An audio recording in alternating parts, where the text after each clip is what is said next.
Let's talk about Nikola Jokić. He's got the physique of your uncle after he stopped working out because of his second knee replacement. He moves like he's being chased by a butterfly, and he would genuinely rather be playing around with his ponies.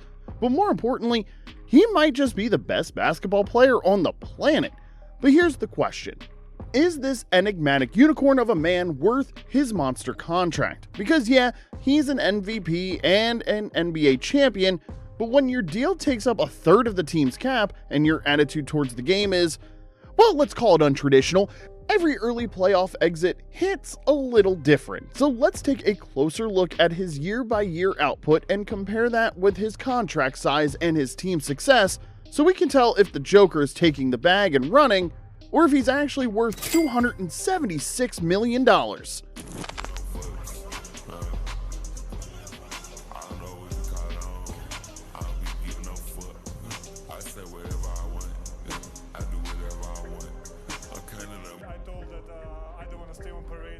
I fucking want to stay on parade.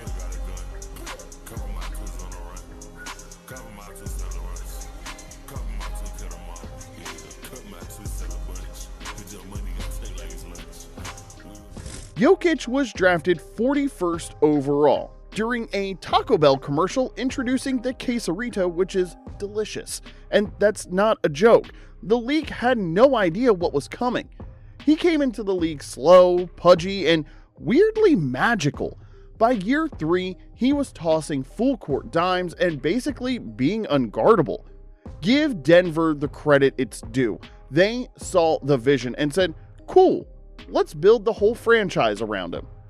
Then came the stat explosions. MVP in 2021, MVP in 2022, and if voters weren't tired of giving him the award, he probably should have gotten it in 2023 as well. Here's the wild part. He was doing all this while making less than some guys who weren't even all-stars. That's what we call value.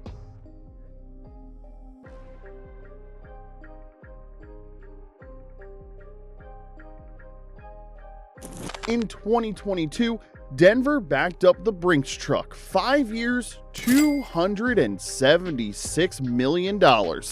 That's supermax territory, which means if things go south, you're kinda stuck. But the Nuggets weren't just paying for stats.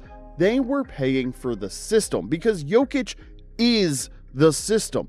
Everything flows through him. He's the point center, the safety net, and the bailout option all in one. And even when expectations for the team fell short, it's impossible to call his output a burden at his price point. And guess what?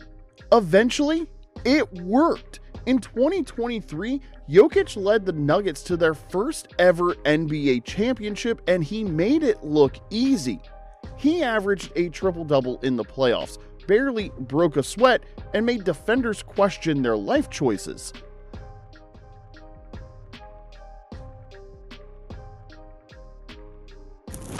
Suddenly, that giant contract was a bargain. You get an MVP, a first-time title win, and a player who literally doesn't care about the spotlight. Now that's rare. But here's where it gets real. The Nuggets are expensive, and with Jokić taking up a huge chunk of the cap, the margin for error is thin. Such an unprecedented player type could see an unprecedented back half of his career. Since his game is closer to an over 40 men's league now, does his lack of athleticism help in the long run, or does he fall off the deep end into a plate of burritos and never come back? Let's be honest, he's not taking LeBron-level care of himself. LeBron's pool likely has a healthier offseason routine. The unknown makes the contract as big of a swing for the fences as we've ever seen, especially for a small market team. We've seen this movie before. One injury, one bad contract next to him, and suddenly you're paying $60 million a year for a guy watching from the bench. The easy reality is that Jokić has been a tremendous bargain, bringing the Nuggets franchise to basketball relevance. He's a one-man offense, a two-time MVP, and if he stays engaged, literally irreplaceable. But if that changes, this could be the league's most expensive anchor. But what do you think? Is Jokić the best value in the league, or is Denver one bad season away from cap hell? Let us know in the comments section below, and don't forget, we've got more Supermax breakdowns coming your way, so hit subscribe, join the debate, and get ready for the next big bag.